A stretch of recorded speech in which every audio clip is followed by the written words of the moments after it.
افسیوں کے خط کا مطالعہ زندگی پیغام 54 مسیح کلیسیا کو صاف کر کے مقدس بنا رہا ہے۔ پچھلے پیغام میں ہم نے یہ بیان کیا کہ کلیسیا کے پاس زندگی اور فطرت ویسی ہی ہے جیسی مسیح کے پاس ہے۔ اس بات کو آدم اور حوا کی علامت میں ظاہر کیا گیا ہے۔ اگر کلیسیا کے پاس مسیح کی زندگی اور فطرت نہیں تو کلیسیا مسیح کی ہمسر نہیں ہو سکتی اور نہ ہی کبھی مسیح کا جوڑا ہو سکتی تھی۔ اگر کسی اکائی کے دو حصوں کے پاس ایک جیسی زندگی اور فطرت نہیں تو وہ ایک مکمل اکائی نہیں بن سکتے۔ مسیح اور کلیسیا بطور ایک ہستی ایک ہی زندگی اور ایک ہی فطرت میں شریک ہیں۔ ہم نے یہ بھی بیان کیا ہے کہ مسیح کلیسیا کو پالتا یعنی غذائیت دیتا اور اس کی پرورش کرتا ہے۔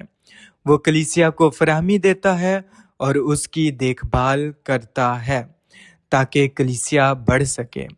اگرچہ کلیسیا کو مسیح کی زندگی اور فطرت مل چکی ہے مگر پھر بھی فراہمی اور دیکھ بھال کی ضرورت ہے تاکہ بڑھوتی ہو سکے۔ یہ بڑھوتی دراصل ہوا کی تخلیق میں پوشیدہ ہے جو کلیسیا کی علامت ہے۔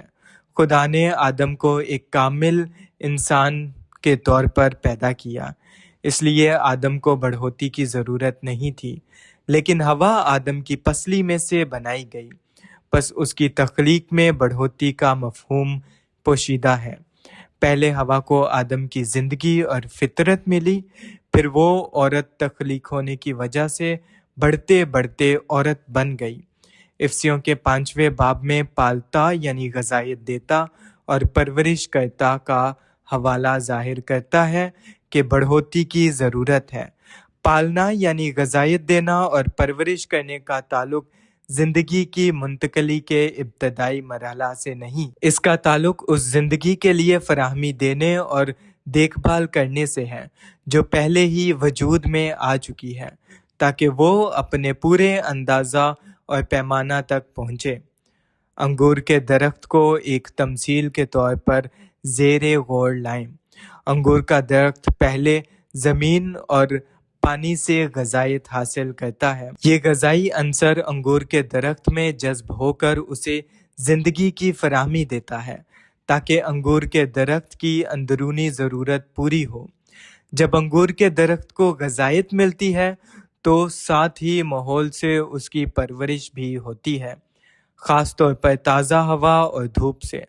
ہوا اور سورج ماحول کو ترتیب دیتے ہیں تاکہ انگور کے درخت کی بڑھوتی کرنے میں مدد کریں۔ اگر موسم بہت زیادہ سرد ہو جائے تو سورج انگور کے درخت کو گرم رکھتا ہے، اور اگر درجہ حرارت بہت زیادہ گرم ہو جائے تو ہوا اسے ٹھنڈ پہنچاتی ہے۔ ماحول کی اس بیرونی ترتیب سے ہماری مراد پرورش ہے جو زندگی کی باطنی فراہمی یعنی غذائیت سے فرق ہے۔ آج مسیح کلیسیا کو اندرونی طور پر پالتا یعنی غذائیت دیتا ہے اور بیرونی طور پر پرورش کرتا ہے۔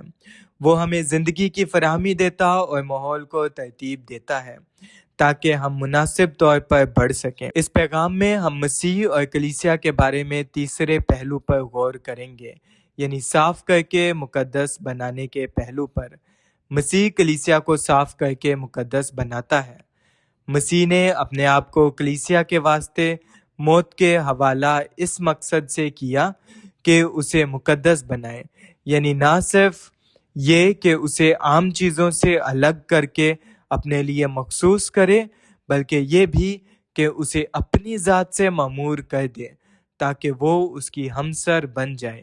یہ کلیسیا کو کلام میں موجود پانی سے غسل دے کر صاف کرنے سے پورا ہوتا ہے۔ مسیح نے کلیسیا سے محبت رکھی اور اپنے آپ کو اس کے واسطے موت کے حوالہ کر دیا۔ آیت 25 سے 27 دراصل ایک ہی طویل جملہ ہے۔ ان آیات میں پولس یہ بیان کر رہا ہے کہ شوہروں کو اپنی بیویوں سے محبت رکھنی چاہیے، جیسے مسیح نے کلیسیا سے محبت کر کے اپنے آپ کو اس کے واسطے موت کے حوالہ کر دیا۔ مسیح نے ایسا اس لیے کیا کہ وہ کلیسیا کو کلام میں موجود پانی سے غسل دے کر مقدس بنائے تاکہ وہ ایک ایسی جلال والی کلیسیا بنا کر اپنے پاس حاضر کرے جس کے بدن میں داغ یا جھری یا کوئی اور چیز نہ ہو۔ مسیح نے کلیسیا سے محبت اور اپنے آپ کو اس کے واسطے موت کے حوالے اس مقصد سے کیا کہ وہ اسے کلام میں موجود پانی سے غسل دے کر مقدس بنائے۔ مقدس بنانا صاف کرنے کے وسیلہ سے ہے، صاف کرنا غسل دینے کے وسیلہ سے ہے، غسل پانی کے وسیلہ سے ہے اور پانی کلام میں موجود ہے۔ مسیح کلیسیا کو مقدس بنا رہا ہے تاکہ وہ کلیسیا کو اپنے پاس حاضر کرے۔ ماضی میں مسیح نے اپنے آپ کو کلیسیا کے واسطے موت کے حوالہ کر دیا۔ حال میں وہ کلیسیا کو مقدس بنا رہا ہے اور مستقبل میں وہ کلیسیا کو اپنی ہمسر کے طور پر اپنی آسودگی کے لیے اپنے پاس حاضر کرے گا۔ پس محبت مقدس بنانے کے لیے ہے اور مقدس بنانا حاضر کرنے کے لیے ہے۔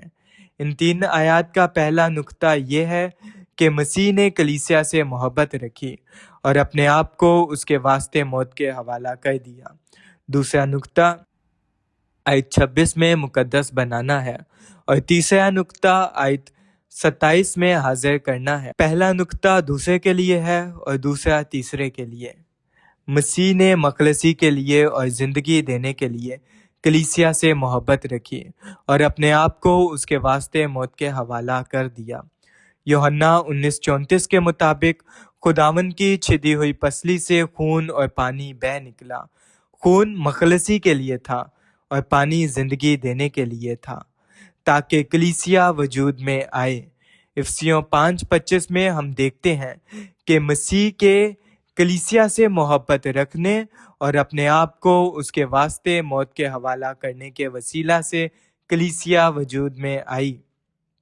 جب کلیسیا وجود میں آ چکی ہے تو پھر اسے مقدس بنانے کی ضرورت ہے۔ مقدس بنانے کے عمل میں معموری، صورت کی تبدیلی، بڑھوتی اور تعمیر شامل ہیں۔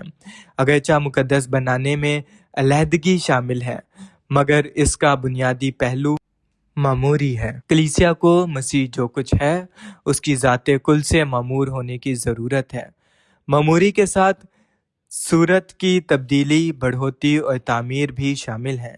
ان تمام پہلوؤں کے ساتھ مقدس بنانے کے اس عمل کے وسیلہ سے کلیسیا کامل اور بے عیب بن جاتی ہے، یعنی وہ حقیقت جو پیدائش باب 2 میں ہوا کی مثال سے ظاہر کی گئی۔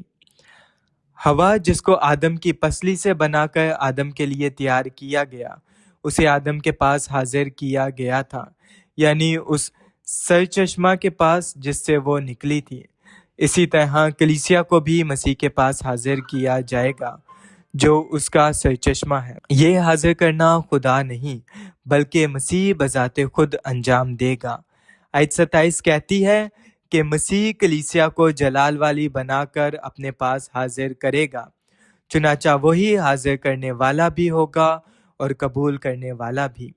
علیحدگی، معموری، صورت کی تبدیلی اور بڑھوتی اور تعمیر کے بغیر کلیسیا کامل نہیں بن سکتی اور وہ نہ ہی بڑھ کر مسیح کے پورے قد کے اندازہ تک پہنچ سکتی ہے۔ صرف مقدس بنانے کے شامل کل عمل کے وسیلہ سے ہی کلیسیا کامل ہو سکتی ہے اور مسیح کے پورے قد کے اندازہ تک پہنچ سکتی ہے تاکہ مسیح کامل کلیسیا کو اپنے پاس حاضر کرے۔ ان آیات میں ہمارے پاس کلیسیا کی پیدائش کے 3 مراحل ہیں۔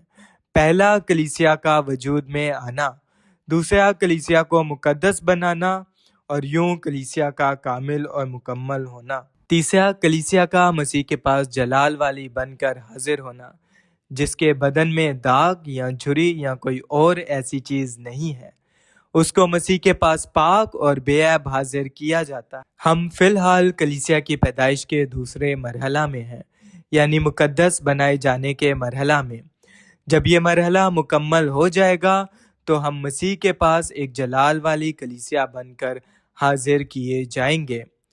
مسیح کلیسیا کو مقدس بنا رہا ہے۔ علیحدگی اور معموری۔ اس پیغام میں ہمیں کلیسیا کو مقدس بنانے کے شامل کل معاملہ پر زور دینے کی ضرورت ہے۔ کلیسیائی عبادتوں میں ہمیں باطنی طور پر غذائیت دی جاتی ہے اور بیرونی طور پر پرورش کی جاتی ہے۔ ہم مقدس بھی کیے جاتے ہیں۔ ہم میں سے بہت سے لوگ محض خداوند کے ساتھ تنہائی میں وقت گزارنے کے وسیلہ سے خداوند کے لیے الگ نہیں ہوئے ہیں۔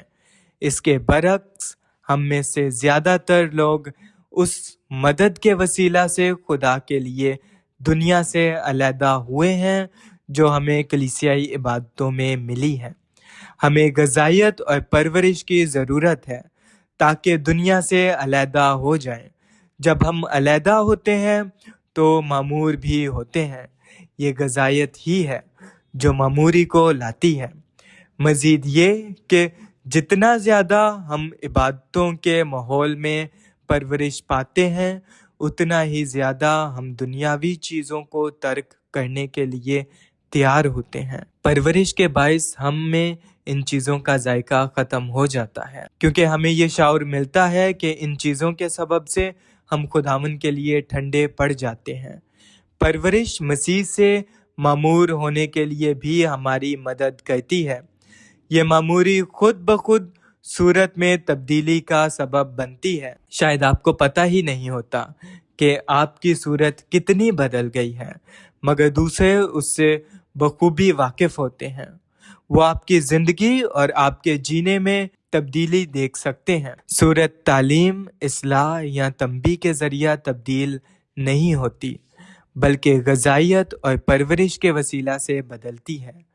اگر آپ وفاداری سے کلیسیائی عبادتوں میں شامل ہوتے ہیں تاکہ غذائیت اور پرورش پائیں تو آپ خود بخود دنیا سے علیحدہ ہو جائیں گے اور مسیح کی دولت سے معمور ہو جائیں گے۔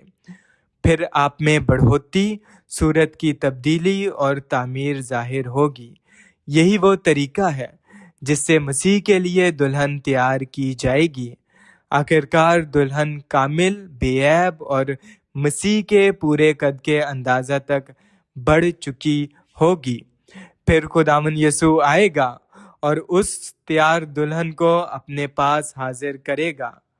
کلام میں موجود پانی سے غسل دینا۔ اب ہمیں دیکھنا ہے کہ خداوند ہمیں کس طریقہ سے مقدس بنا رہا ہے۔ آیت 26 میں پولس کہتا ہے کہ مسیح کلیسیا کو کلام کے ساتھ پانی سے غسل دے کر صاف کر کے مقدس بنا رہا ہے۔ الہی تصور کے مطابق یہاں پانی سے مراد خدا کی بہتی ہوئی زندگی ہے، جس کی علامت بہتا ہوا پانی ہے۔ ایسا غسل اس غسل سے مختلف ہے جو مقدس خون سے ہوتا ہے۔ خون ہمارے گناہوں کو دھوتا ہے، جبکہ زندگی کا پانی ہمارے پرانے انسان کی فطری زندگی کے عیب دھوتا ہے، جیسے کہ داغ یا جھری یا کوئی اور ایسی چیز۔ کلیسیا کو مقدس بنانے میں خداوند پہلے اپنے خون سے ہمارے گناہوں کو دھوتا ہے اور پھر اپنی زندگی سے ہمارے فطری عیب دھوتا ہے۔ اب ہم اسی غسل کے عمل میں ہیں تاکہ کلیسیا پاک اور بے عیب ہو جائے۔ پیدائش باب 2 میں ہوا کو صاف کرنے کی ضرورت نہ تھی، کیونکہ اس باب میں وہ گناہ میں نہیں گری تھی، بلکہ وہ پاکیزہ تھی اور اس میں کوئی آمیزش نہ تھی۔ مگر چونکہ ہم گرے ہوئے، آلودہ اور ناپاک ہیں، اس لیے آج ہمیں صاف ہونے کی ضرورت ہے۔ ہمارے اندر بہت سی چیزوں کو دور ہونا ہے، یعنی جسم، خودی، پرانا انسان اور فطری زندگی۔ مزید برآں ہمارے اندر بہت سے داغ اور جھریاں ہیں، ہمیں ان کو صاف کرنے کی ضرورت ہے۔ اگر ہمارے پاس پالنا یعنی غذائیت دینا اور پرورش کرنا ہے مگر صاف کرنا نہیں ہے تو ہمارے مسائل ہمارے ساتھ ہی رہیں گے۔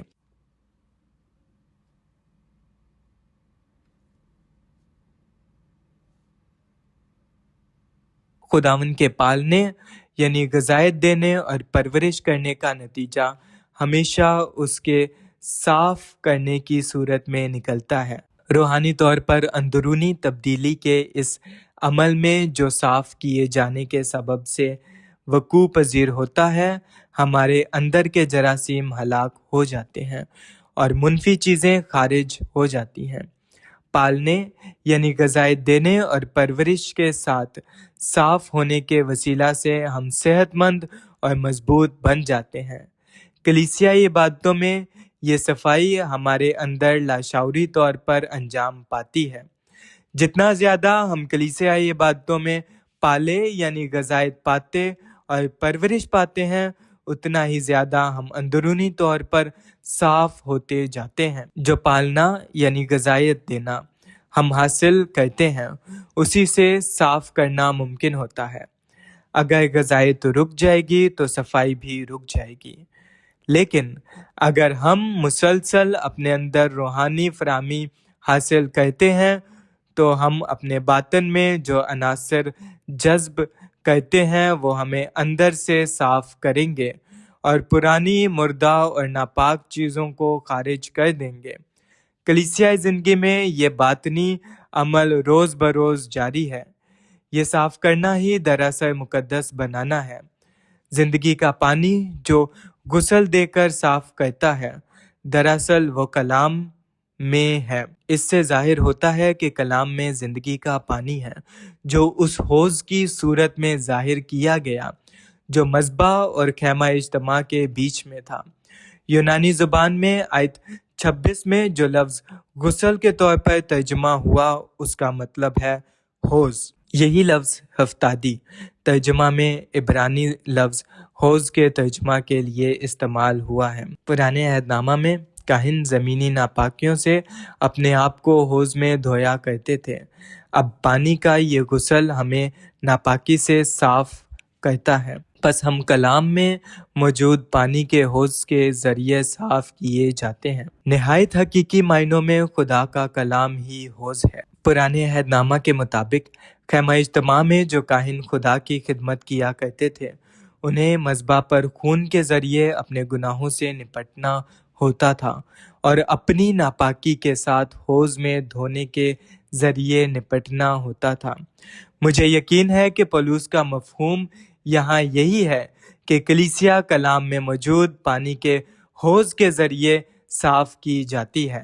ہاللویا! ہمارے پاس حقیقی حوض ہے۔ کاہنوں کے پاس تو صرف ایک علامت تھی، یعنی مادی حوض جو پیتل سے بنایا گیا تھا، لیکن ہمارے پاس حقیقی حوض یعنی وہ حوض ہے جو خدا کے کلام میں ہے۔ جس طرح پرانے عہد نامہ میں کاہن پہلے مذبح کے پاس آتے اور پھر حوض کے پاس جاتے تھے، اسی طرح ہم بھی پہلے صلیب کے پاس آتے ہیں تاکہ نجات پائیں، مخلصی حاصل کریں اور راست باز ٹھہریں، اور پھر کلام کے پاس آتے ہیں تاکہ صاف کیے جائیں۔ روز بروز اور صبح و شام ہمیں چاہیے کہ بائبل کی طرف رجوع کریں اور کلام میں پانی کے حوض سے صاف کیے جائیں۔ جب ہم اس طرح کلام کے پاس آتے ہیں تو ہم اس ناپاکی سے صاف کیے جاتے ہیں جو دنیا کے ساتھ اپنے میل جول میں ہم پر جمع ہو جاتی ہے۔ جب کبھی آپ اپنی انسانی زندگی کے معمول میں دنیا سے رابطہ کرتے ہیں تو لازماً ہے کہ آپ صاف ہونے کے لیے کلام کے پاس آئیں۔ کلام کے حوض میں پانی ہے۔ یہ وہ پانی نہیں جو ہماری پیاس بجھاتا ہے، بلکہ وہ پانی ہے جو ہمیں دھوتا ہے۔ یہاں پولس کی فکر مندی پیاس کے بارے میں نہیں، بلکہ منفی چیزوں کو دور کرنے کے بارے میں ہے۔ یہ چیزیں کلام میں موجود پانی کے ذریعہ دور کی جاتی ہیں۔ ایک دن بھائی نی بائبل پڑھنے کے بارے میں بیان کر رہے تھے۔ ایک بہن نے ان سے کہا کہ میری یادداشت بہت کمزور ہے اور جو کچھ کلام میں سے پڑھتی ہوں میں سب بھول جاتی ہوں۔ اس نے بھائی سے پوچھا کہ اگر وہ کچھ یاد نہیں رکھ پاتی تو پھر بائبل پڑھنے کا کیا فائدہ ہے؟ بھائی نی نے جواب میں چین کی ان عورتوں کی مثال دی جو بید یعنی لکڑی کی بنی ہوئی ٹوکری میں چاول دھوتی ہیں۔ وہ اس ٹوکری کو کئی بار پانی میں ڈبوتی اور نکالتی ہیں۔ جب بھی وہ ٹوکری کو پانی سے نکالتی ہیں تو اس میں سے سارا پانی بہہ جاتا ہے۔ تاہم اگرچہ ٹوکری پانی کو اپنے اندر روک نہیں پاتی، مگر وہ خود بھی دھل جاتی ہے اور چاول بھی۔ پھر بھائی نی نے اس مثال کو کلام کے مطالعہ پر لاگو کیا۔ اگرچہ ہم جو کچھ پڑھتے ہیں وہ یاد نہ رکھ سکیں تو بھی ہم اس کے وسیلہ سے دھوئے جاتے ہیں۔ پس آئیں ہم حوصلہ افزائی حاصل کریں، بار بار کلام کے پاس آئیں تاکہ دھوئے جائیں۔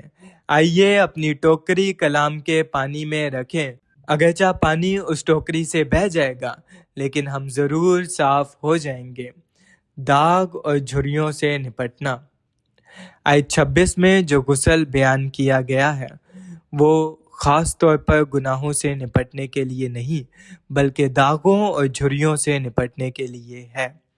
داغ فطری زندگی کی پیداوار ہیں اور جھریاں بوڑھا ہونے یعنی پرانے پن کی علامت ہے۔ صرف زندگی کا پانی ہی ان عیب کو زندگی کی تبدیلی کے سبب سے دھو کر دور کر سکتا ہے۔ کلیسیا کے تمام داغ اور جھریاں کلام میں موجود پانی کی باطنی صفائی کے وسیلہ سے دھل کر دور ہو جائیں گی۔ جتنا زیادہ ہم کلام کے پاس آتے ہیں اتنا ہی زیادہ غذائیت پاتے ہیں۔ غذائیت جو ہم حاصل کرتے ہیں اس باطنی صفائی کو عمل میں لاتی ہے جو فطری زندگی کے سبب سے پیدا ہونے والے عیب اور بوڑھا ہونے یعنی پرانے پن کے باعث آنے والی جھریوں کو ختم کرتی ہے۔ ہم سب کو ایسی خلقی باطنی صفائی کی ضرورت ہے جو ہمارے عیب اور بوڑھا ہونے یعنی پرانے پن کے آثار کو دور کرے۔ جب کلیسیا کو اس طرح خلقی اور باطنی طور پر دھویا جاتا ہے تو وہ نئی اور بے عیب ہو جاتی ہے۔ ایسی صفائی سراسر زندگی کے وسیلہ سے اور زندگی کی غذائیت کے وسیلہ سے ہوتی ہے۔ پس آئیے ہم مضبوط بن کر مسیح میں قائم رہیں جو غذائیت کا سرچشمہ ہے اور غذائیت بخش عنصر حاصل کرنے کے لیے کلام سے رابطہ رکھیں تاکہ ہم خلقی طور پر اور باطنی طور پر تمام عیب اور پرانے پن سے دھوئے جائیں۔ اس غسل کے وسیلہ سے کلیسیا کامل ہوگی اور جلال والی بن جائے گی۔ مسیح کلیسیا کو اپنے پاس حاضر کرتا ہے، ایک جلال والی کلیسیا۔ یہی وہ جلال والی کلیسیا ہے جسے مسیح اپنی آمد ثانی پر اپنے پاس حاضر کرے گا۔ جلال خدا کا ظاہر ہونا ہے، لہٰذا جلالی ہونا دراصل خدا کا اظہار ہونا ہے۔ آخرکار جو کلیسیا مسیح کے پاس حاضر کی جائے گی وہ خدا کو ظاہر کرنے والی کلیسیا ہوگی۔ ایسی کلیسیا پاک اور بے عیب بھی ہوگی۔ پاک ہونا یہ ہے کہ آدمی مسیح سے لبریز اور اس کے وسیلہ سے تبدیل ہو، اور بے عیب ہونا یہ ہے کہ وہ بے داغ اور بے جھری ہو یعنی پرانے انسان کی فطری زندگی کا کچھ نہ ہو۔ جو کلیسیا مسیح سے نکلی ہے وہی مسیح کی طرف لوٹ کر جائے گی، جیسے ہوا آدم سے نکلی اور آدم ہی کے پاس لوٹ گئی۔ جس طرح ہوا آدم کے ساتھ ایک تن ہو گئی اسی طرح وہ کلیسیا بھی جو لوٹ کر مسیح کے پاس جائے گی مسیح کے ساتھ ایک روح ہو جائے گی۔ جو کلیسیا مسیح کے پاس حاضر کی جائے گی وہ جلال والی ہوگی، وہ خدا کا اظہار اس کا مظہر ہوگی۔ کلیسیا کا جلالی بن جانے کا مطلب یہ ہے کہ کلیسیا خدا کا اظہار بن جاتی ہے، کیونکہ پالنے یعنی غذائیت دینے، پرورش کرنے اور مقدس بنانے کا عمل کلیسیا کو خدا کے جوہر سے معمور کر دیتا ہے۔ اسی باعث کلیسیا بلاخر خدا کے اظہار کے لیے دلہن بن جائے گی۔ آج ہر مقامی کلیسیا کو لازماً خدا کا اظہار ہونا چاہیے۔ اس کا اظہار بننے کے لیے ہمارے پاس واحد راستہ یہ ہے الہی جوہر سے مسلسل معمور ہوتے رہیں۔ اگر ہم اس معموری کا تجربہ کرنا چاہتے ہیں تو ہمیں مسیح کے پالنے یعنی غذائیت دینے، پرورش کرنے اور مقدس بنانے کی ضرورت ہے۔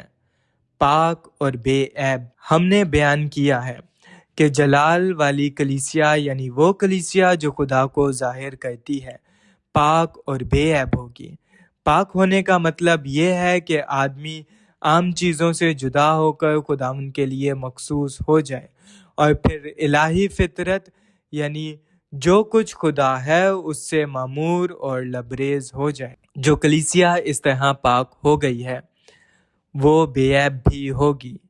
یہاں عیب اس نقص کی مانند ہے جو کسی قیمتی پتھر میں پایا جاتا ہے۔ یہ نقص اس پتھر کے اندر ملاوٹ کے سبب سے پیدا ہوتا ہے۔ اگر ہم پاکیزہ ہونا چاہتے ہیں تو ہمیں لازماً ملاوٹ کے بغیر ہونا ہے، یعنی ہمارے وجود میں خدا کے سوا کچھ نہ ہو۔ ایک دن کلیسیا ایسی ہی ہوگی۔ یہ نہ صرف صاف اور پاک بلکہ بے عیب ملاوٹ کے بغیر ہوگی۔ کلیسیا خدا بذات خود کا ایک اظہار ہوگی جو جی اٹھنے والی بلند اور تبدیل شدہ انسانیت کے ساتھ مخلوط ہوگا۔ یہی وہ جلال والی کلیسیا ہے، یعنی وہ کلیسیا جو پاک اور بے عیب ہے۔ مستقبل میں ایسی جلال والی کلیسیا کو مسیح اپنے پاس حاضر کرے گا، مگر آج کلیسیا اب تک مسیح کے پالنے یعنی غذائے دینے، پرورش کرنے اور اس کے مقدس بنانے کے عمل سے گزر رہی ہے۔